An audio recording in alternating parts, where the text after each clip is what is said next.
One of the problems we're having with our form is that we're not actually checking to see if a message is in place. So in this lesson, I want to add in that message check within jQuery.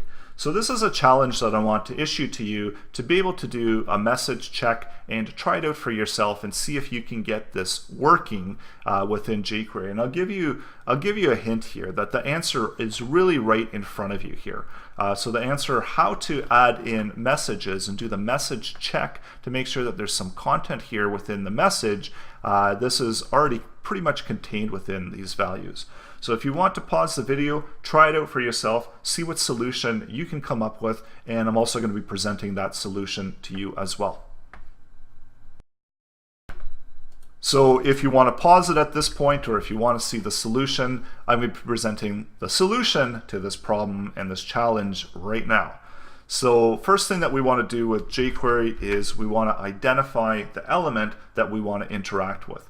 So let's identify that element, and we see that we've already got an ID of message. So that's a great way in order for us to access that element and get the value of it. So it's a hash for IDs and the ID message. And if we want to get the value, so we use the @value method contained within jQuery. So this picks up the value that's contained within our text area. So now we need to make sure and check to see if there is any contents within that value area. So we're going to do a conditional statement, and we're going to put that exclamation mark in front of it. And this essentially is going to check and say, well, if there's no value, then this statement is going to be true, and we're going to fire off all of that functionality that's contained within the curly brackets here. So now we're ready to go to add in the rest of that functionality whenever message has no value. Now, as I did say, it's pretty much already done here in front of us. We can copy this value out here and paste that in, and let's try this out now and see if this actually works out. So when we come into the fresh form, we see that we've got message there. If I type in some content in message, then we remove out that jQuery. So jQuery is fully functioning now on all the fields here, and checking to see if there's contents in them. You can also, and it's also toggling that error message there that's just below. So now I can actually, I'm going to comment these out as well, because these were preventing that default.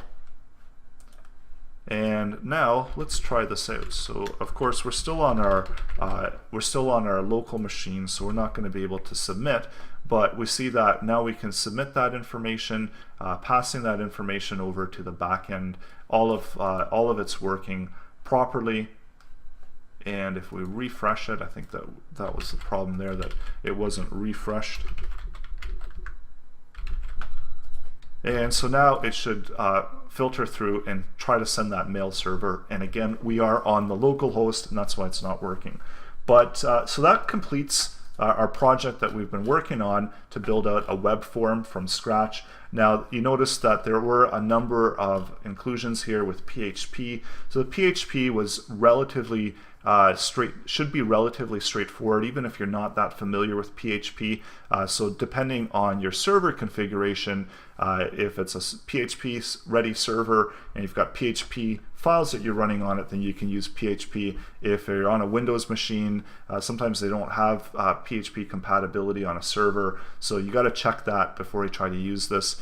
And also, I do encourage you to take a look through the source code, try it out for yourself, make some updates to that source code, and see if you can get it working on your own server, and try that out. And of course, with the jQuery, all of this will run right directly within the browser, so you don't actually even need to have a local host running to get all of this functionality.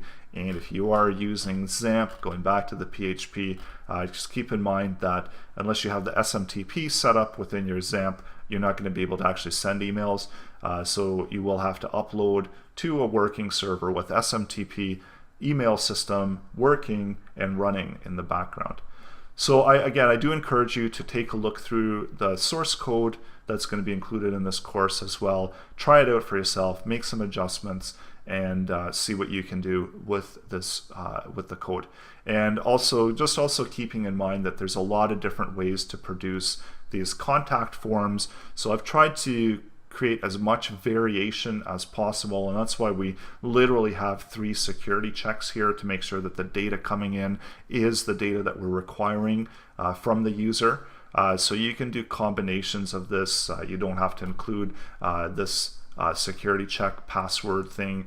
So all depending on how you're structuring and how you want to present your form to your users. You could remove pieces. You could also add in additional pieces. So take a look, check out the source code, and see what you can make happen for yourself. Thanks again for watching, and I hope you've enjoyed building out a web form from scratch.